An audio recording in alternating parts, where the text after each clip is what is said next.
As of mid-afternoon, 25 cases and counting, most in 4 of the 6 Grant County schools. Sally Hankinson walked into the high school to pick up a neighbor's sick student.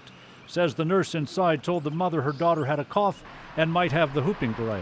I'm not real happy about going and getting her, but I did bring her paper towels, put over her mouth, and I'll spray the car down with Lysol when I get home. Our parents need to know, and the community at large kind of needs to know that pertussis is in the community.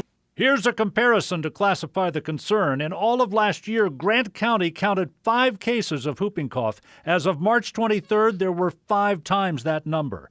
There are 3,800 students in the district, so a couple dozen cases might sound like no big deal, but it is. Pertussis is spread airborne and very contagious. Symptoms include coughing, fever, runny nose. Typically, treatment involves antibiotics for 5 days, during which the student should stay home. The schools are taking some extra precautionary steps. Doing a lot of disinfecting of classrooms as we find out which classroom is affected. We've even been on our buses doing the same thing. They're discovering even those current with immunization may contract it and test positive. The vaccine fades over time. Doctors encourage those aged 10 and up to get a booster shot. As the student with the good neighbor headed out of school today, the state health department had not labeled this an outbreak.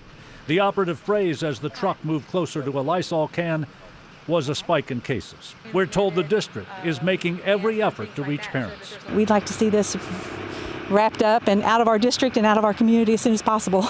As this school week ends, the big thing here right now is awareness and an emphasis on keeping kids home if they're having symptoms. In Grant County, John London, WLWT News 5.